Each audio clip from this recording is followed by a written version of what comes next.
در مقابل قرآن کریم دشمنی به اندازه هست که علنا علمای دین، نمایندای دین دشمنی میکنه. من پیش براتان گفته بودم امی ترجمه قرآن کریم در این مسجد خرد ما نمیکنیم. مسجدای خیلی کلان در شهر کابل وجود داره، لیکن بره به خاطر امتحان از پیششان در وزارت حج و اوقاف هم بره و دمو جایی که مسجد مردم قرار داره از مردم مطالبه کنی که همینجا یک عالم میاد ترجمه قرآن کریم میکنه که میگذارتانه یا نمیگذارتانه، جای میده براتان یا نمیده. ما خلاف میزنیم که با قرآن محبت داریم، عقیدت داریم به کتاب الله، خو لیکن بزرگترین دشمنی را با قرآن داریم. ما گفتم به انتخابات جای در مسجد است، برای کمپاین جای در مسجد است که چیست کمپاین چی کمپاین خود اعلان کنه، برای نعوذ بالله واکسین جای در مسجد است، برای فاتحه‌گیری بدعت در اونجا جای هست، برای تویخوری و نانخوری در مسجد جای است، برای ترجمه کتاب الله که حق گفته شوه نیست، که حق گفته شوه. یک شرط اینجا هست، او قرآنی که واقعیت مکمل برملا کنه، لحاظ و ملاز کسی را نکنه، ولو که این سخن الله متعال سری هر کس کی برابر میشه، سری خودم برابر میشه و سری دیگه، سری هر کس کی برابر میشه، حقیقت واضح شوه. برای ازی جای نیسته، یک جای نیسته. ایرا بدانی که دشمنی با کتاب الله کی میکنه؟ مشرکین مکه همین قدر الله متعال مزمتشان بیان میکنه. چرا؟ به خاطری که رای مخالفت قرآن اختیار کرده بودن، تعامل نمیکردن، تحقیق نمیکردن. در اینجا من کل مثل گفته، مراد از مثل سه احتمال یا سه معنا در اینجا شده میتونه. اول مراد از مثل امکان داره همین تحدا یا چلنج که ما شما میگیم اخطار دادن. الله متعال میگه ما قسم قسم اخطار به این مردم دادیم، مردم آماده نشد که به مثل قرآن بیاره. او کدام از قسم قسم؟ یک مرتبه کل قرآن کریم، کل قرآن کریم الله چلنج داده در سوره طور آیه 34، لیکن مشرکین مکه آماده نشدن. باز الله متعال ده صورت او در سوره هود آیت 13، در سوره بقره هم آیه 23، سوره یونس هم آمده. و سوم چیست؟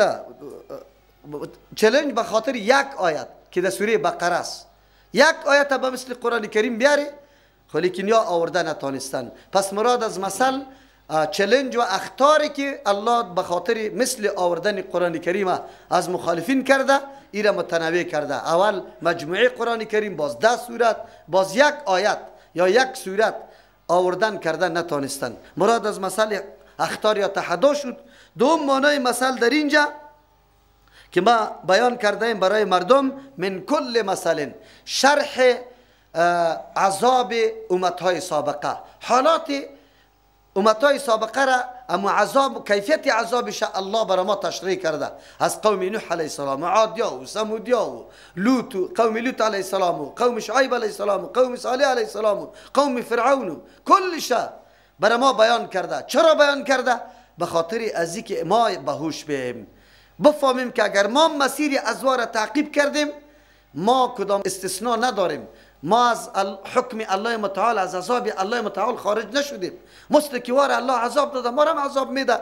او مردم دشمنی با انبیاء علیهم السلام کرده، خیرخواهترین مردما، دلسوزترین مردما که یا را دعوت داده یا قبول نکرده، الله عذاب دنبالشان روان کرده. این امت باید بدانه الله تو نعمت روان کرده، سبب سعادتت است، اما تو رای دشمنی با پیغمبر گرفته. شخصی که نه از پیش تنگه و قیران و پیسه میطلبه، هیچ چیزی مادی دنیا را نمیطلبه، فقط تو را میگه انسانی واقعی جور شو و این دنیا را هم بهشت برای خود جور بکو با تطبیق کردن تعلیمات قرآن، و او دنیا را هم برای خود بهشت کمایی بکو. اما این مردم رای مخالفت میگیره. امروز کدام عالم مخالفتش مردم میکنه؟ کدام عالمه؟ اما عالمی که جیبایش میزنه، اما عالمی که سالا یاره حتی بعد از سلام امی قدرم نشان نداد که یک دفعه الله اکبر بگوی استغفر الله بگوی. او عالمه بد میگه، رد میکنه، ضدش است. یعنی کدام عالمی که دلسوز است که مردم از شرک برایه؟ کدام عالمه یا بد میگه؟ همین عالمی که دلسوز است. شما میبینی امروز در کل کابل مولای قدر زیاد است ماشاءالله که پرسان نکو، اما دو دشنام مولی متوکل زیاد میخوره. چرا؟ به خاطر چی؟ ما با الله قسم به خاطر دلسوزی که اومد چرا در این طور حالت باقی مانده باشه در تاریکی، در شرک، نعوذ بالله. صبا وفات میکنه، کدام طرف مسیرش میشه؟ و شرکی که کلی اعمال نیکیش برباد میکنه، این پشتی سر آمده رو ایسته برای ما و شما باز واضح میشه که چطور گپ است. اما ملت اینمی قسم امروز اگر ما بشینیم امی مشرکین مکه را سخت ملامت میکنیم، یهود ملامت میکنیم. چرا؟ میگیم اینطور پیغمبر برش آمد رای مخالفت در پیش گرفته، ما تو رای مخالفت نگرفتیم. در یک معامله خود از طریقی رسول الله سوال کردی که رسول الله چطور کرده؟ در حج رفتی طریقی پیغمبر سوال کردی؟ نماز میخونی طریقی پیغمبر سوال کردی؟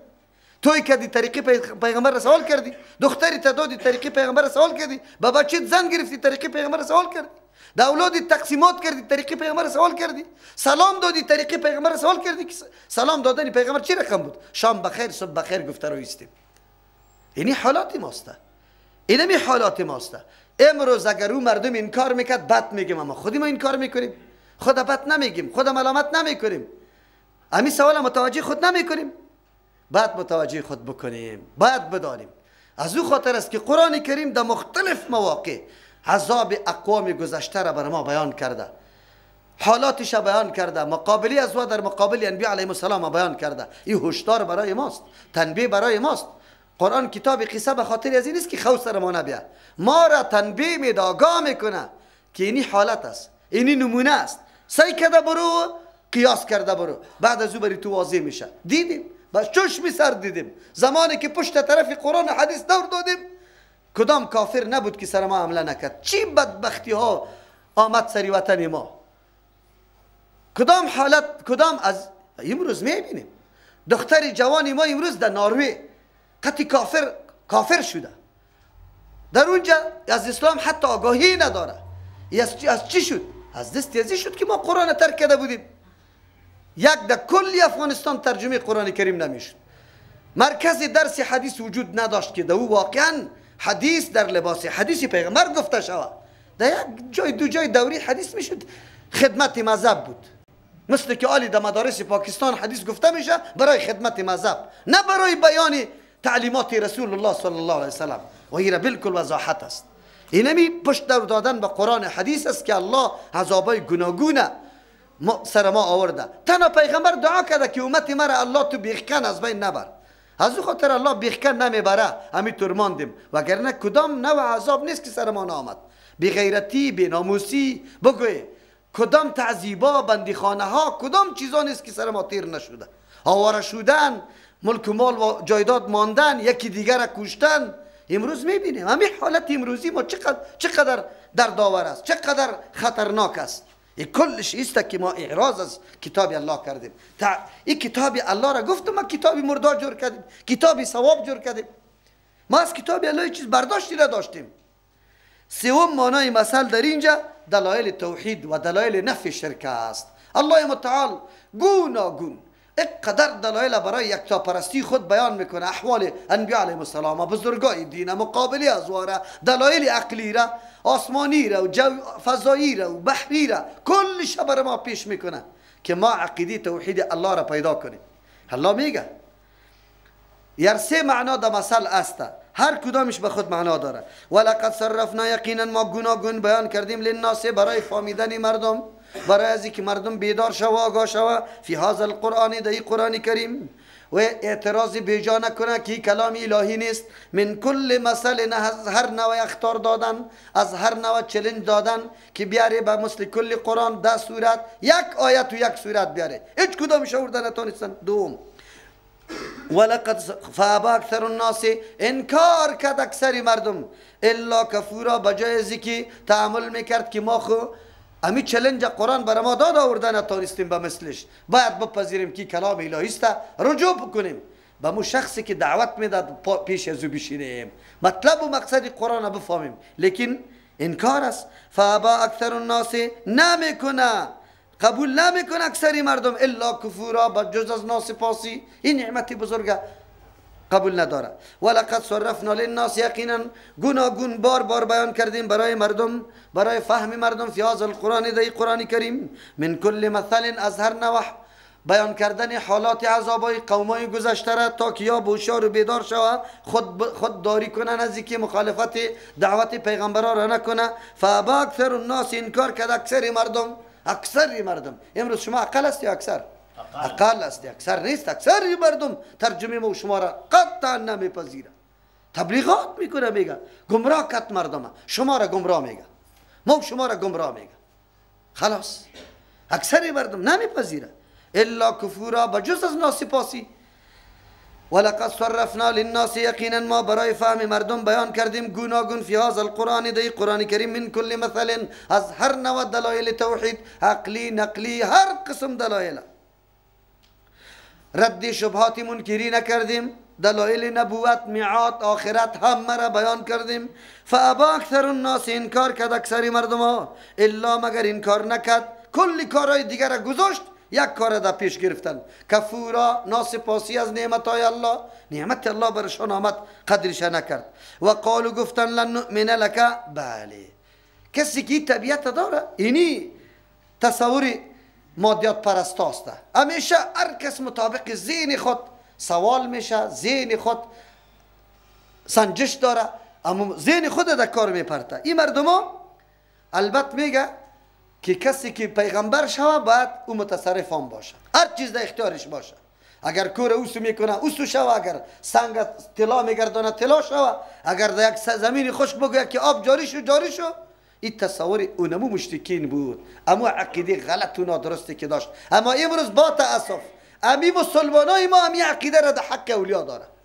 زمانی که کسی را ولی خطاب میکنه ولی کی را میگه یا بلز یا ولی مشکل کشا حاجت روا اولاد دهنده شفا دهنده نمیره در زیارت ها مردم نمیره برای شفا حاصل کردن برای اولاد پیدا کردن نمیره برای از اینکه دیوانش خوب شوه دیگه چی تصور داره؟ این تصور مشرکین مکه بود که میگفت پیغمبر شوه بعد اینی تصرفات داشته باشه. لیکن امروز مسلمانات در حق اولیاء داره. یک آدم مرا میگه شما کرامت قبول نداری میگه چرا ندارم سیدی مرا بشنو کسی از کرامت منکر شوه کافر میشه. لیکن تو فرق بین کرامت و الوهیت نمیتونی. الوهیت صفات الله هست کرامت یک صفت مخلوق است که او رم الله جاری کرده خودی ولی خبرم نداره در اختیارش هم نیسته. تو تالی را یک کسی سیدی را برده بود قسم خورد زنگ زد گفت الله تو را خیر بده موریس با الله قسم تالی را ما در حق اولیاء می عقیده را داشت که ولی چی مانا متصرف هر کس اگر مریض شوه جور میتونه اگر قارش سرش بیا میسوزانه شه همین طور است یا نه؟ مردم چی میگه براتون؟ میگه اوش کنید برای ازو چیزی نمیگی که میسوزی. این بدبختا فقط مسلمانا را سوخته میتونه ها؟ این کفار را سوخته نمیتونه. این که قرآن توهین میکنه دین توهین میکنه انواع مظالم سر مسلمانا میکنه کجا شدی اولیا؟ این کجاست؟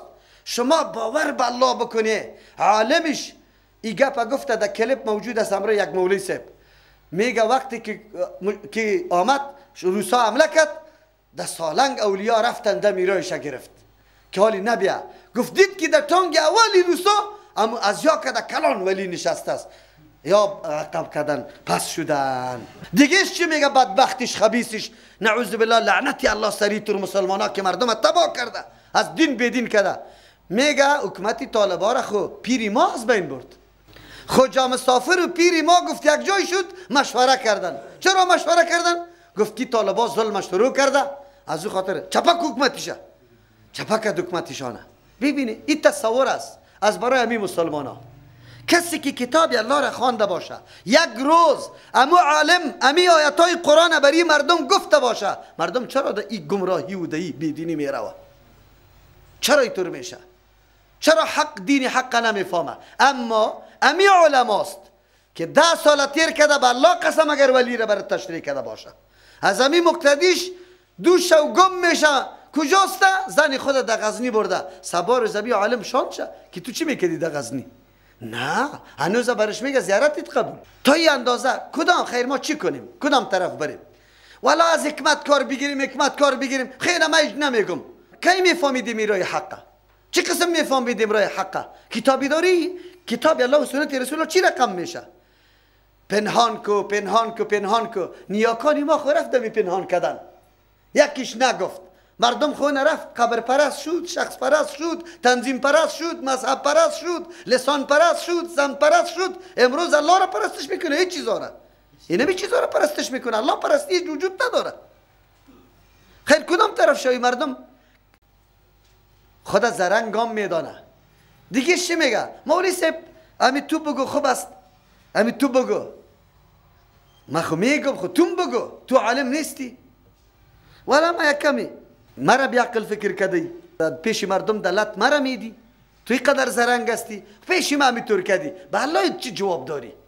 همین معامله را تو خدا پس کش کردی و مرا پیش کردی، میگی که وای الله بلا در گردن مزی بانه گلت هم بخوره همی بخوره. همین تو چی میکنی؟ الله چی جواب میگی؟ مادیات پرستا نظرش سری مادیات است. قرآن نظر نمیکردن، پشت مادیات میگشتن. مشرکین مکه بجای از اینکه تعامل در قرآن میکردن، حقیقت درک میکردن، با پیغمبر علیه السلام چی میگه؟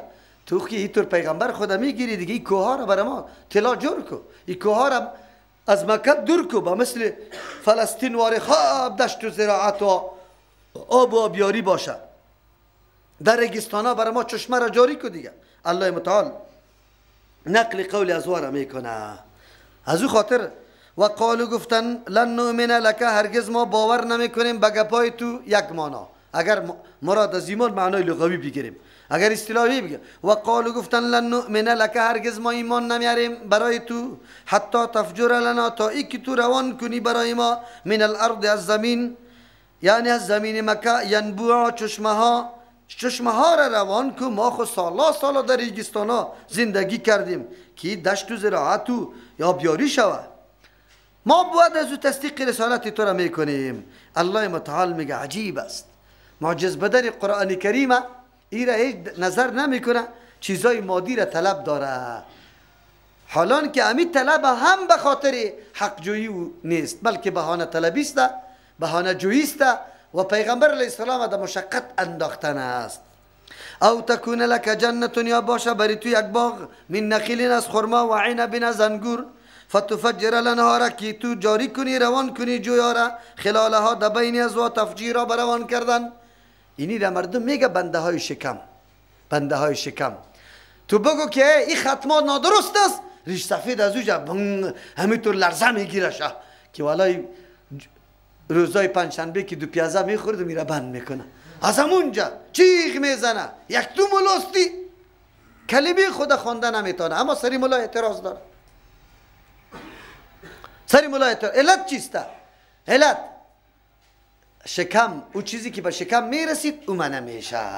ما ملاها را که مردم بدویرت میگه، به می خاطر بدویرت میگه، کلی راه های شکم پرستی را بند کردیم از پیشش، خیر آخر واق کدام طرف بره؟ مجبور است. مشرکین مکه میگفت وی باغ داشته باشی ما خورده بریم. او تسقط السما، اول خو مطالباتی تو نعمتها را میکنه، بعد از او عالی. او تسقط السما، یا تو بندازی بالای ما آسمانه، کما زعمت علینا، مثل که تو گمان داری علینا بالای ما، که سفن پاره پاره آسمان سر ما بنداز. چی رقم پیغمبر هستی؟ دعوای پیغمبری داری، ما مخالفت میکنیم، بیار آسمان سر ما پرچه پرچه بنداز. او تأتی بالله، یا بیاری تو الله را، والملائکت، ملائکه قبیله رو بروی ما که شاهدی بده که تو پیغمبر هستی. نعوذ بالله. شانت چقدر است، منزلت و مقامت چقدر است که حتی الله را طلب میکنی، ملائکه طلب میکنی. آیا قرآن معجزه کفایت نمیکرد برای صداقت رسول الله صلی الله علیه و سلم؟